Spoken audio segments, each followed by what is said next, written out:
I got us part 3, so this one ain't gonna be as long as the other 2. This has so far been a 40-minute session.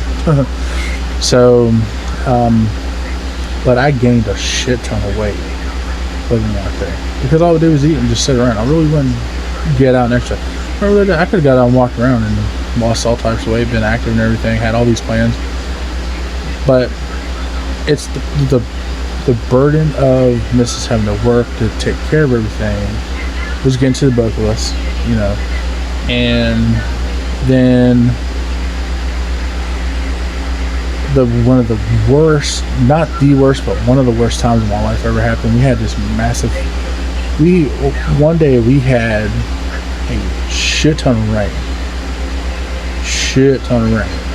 All day. Torrential downpour all fucking day. It didn't stop.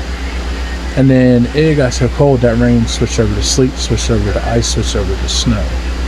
And in that time frame, we had a shit ton of snow. Well, I woke up in the morning, we had electric, I was watching TV, what have you, blah, blah, blah. And then I woke up to complete silence. And it was freezing fucking cold, which it usually was because of that was kind of, you know, bad. But I kept hearing people talking like, well, I don't want you to get flooded. And I'm like, the fuck? I open my eye, I look out the door, and I'm looking at the fucking river that's behind where we're living at. When you can't see the river from there. I go outside, I look down, and it is flooded as a motherfucker. And anybody that knows me, I have major problems with bodies of water. Big bodies of water. Pools are okay because I can touch. I don't know go to where I can't touch. And I was literally losing my shit when this happened. Like, I feel like I was having a heart attack and everything. And then, thankfully, the people that were living there, that lived in that park, lived in that, you know, community, took me to where it was safe, and make sure it was okay, make sure I ate, you know, all that. And I think it was like next day or day after, a friend of mine had a 4x4, came out and got me. And I came back into town, and we ended up moving back here because Mrs. parents did not like the fact that we were stuck out there. Like, well, I was stuck out there like that, and that happened. So then when we moved back here, like, I was like superhuman. I was a super dad, I was super husband. I was cleaning everything, I was doing laundry. I still think Mrs. is jealous of me because I would have all the laundry done in a day. Like, no problem. And I got obsessed with doing laundry. I still am. It's just by the time the weekend gets here, it's already done. Because someone does it all the time. So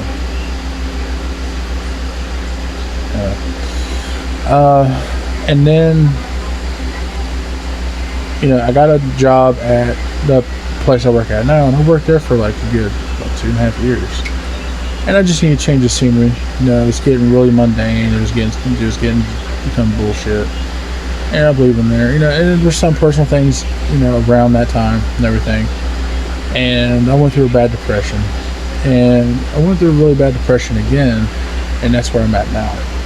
You know, it's like, there was one time, it's like when we found out we were pregnant with alcohol, I was completely skipped over Sour Patch. We found out we were pregnant with Sour Patch when I was still working at the one place I'm working at now.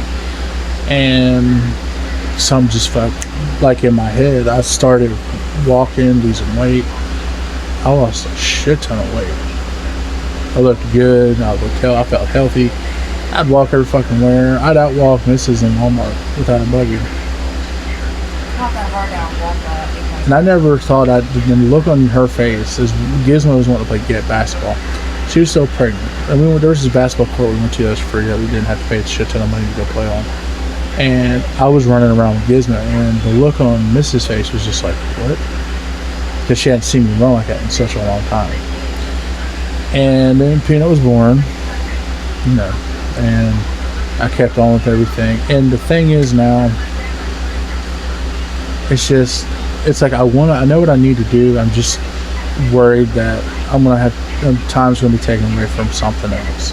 I don't feel like there's enough time in the day for me to do what I want to do.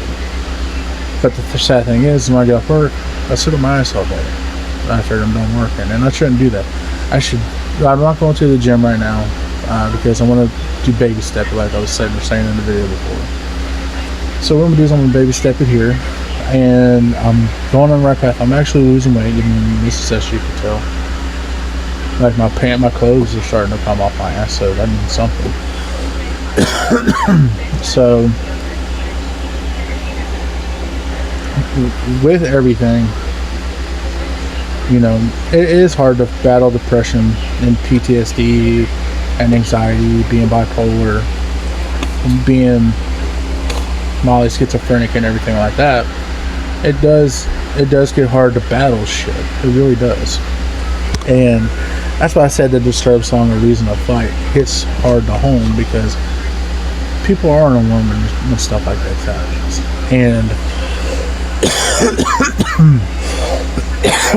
and you know, being abused as a kid to the extent of what happened, you know, I really don't like busting my kid's ass for nothing. I mean, I'll yell at them before I do anything. I know that's still bad, but you know, I mean, I'm raised old school. In West Virginia, you do what you gotta do for the kids, man. And I mean, when I was beat as bad as I was, I always told myself I would never do that, and I don't.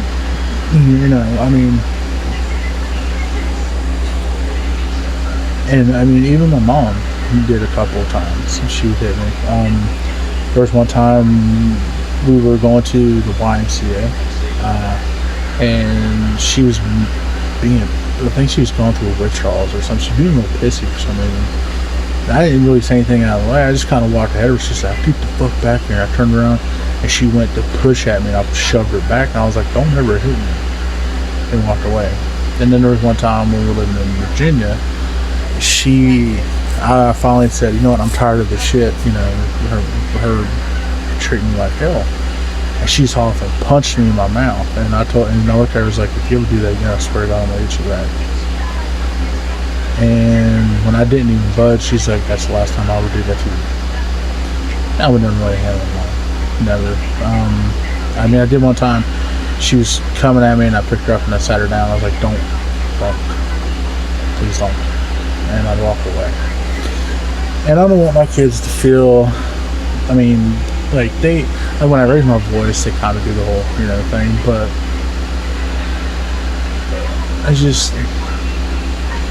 that's why I get so pissed off when something happens to a kid and these people are doing the mugshot and they're just like, or they're smiling or just having a look like whatever. It pisses me off.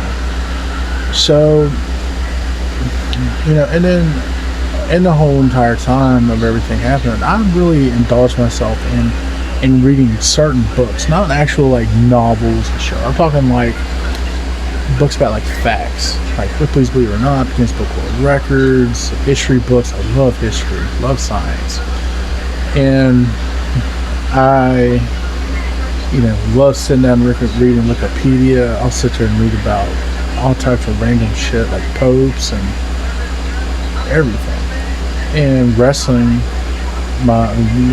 Mrs. calls me the walking encyclopedia on wrestling because it's just my knowledge of it. You know, and then being how I never really got to have a childhood, you know what I mean? I never really got to experience something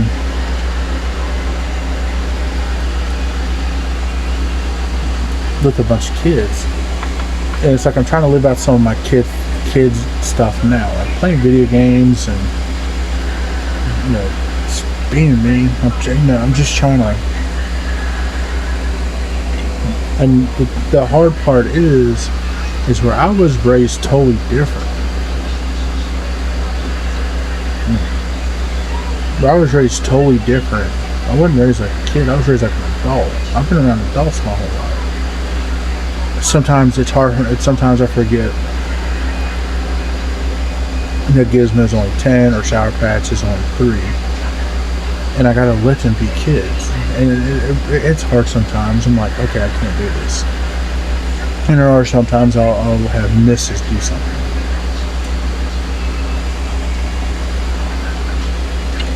So, but all in all, you know, I had a really fucked up childhood. And there's stuff I've haven't talked about. Probably do more later on. But this is my 600-pound life story. This is why food was my comfort, still is. I'll be honest with you. I'll be sit here and I love food. Like anybody, a lot of people love food, but it's my crutch. It's my downfall. And I love food. I love cake. I love sugar. I love little snack cakes and shit I'm not supposed to have. I love it. But it's what's killing me. It's slowly killing me. And it's time to change it. And this is why I'm doing this. I guess this is why I'll do these videos too. If something does happen to me, my kids have something to watch. They'll see me at my best, they'll see me at my worst. And that's like kind of a memory. And one day when I'm 250 pounds, look back at these videos and just go, man, I did it. I did it.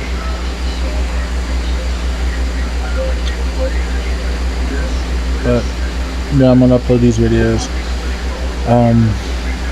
But this is my 600-pound life story, and it's gonna be a journey. I'm glad you're all coming with me. So I love you guys. Thank you for your time. Thank you for listening. And once again, you're not alone. You need someone, come talk to me. Thank you guys. Thank you.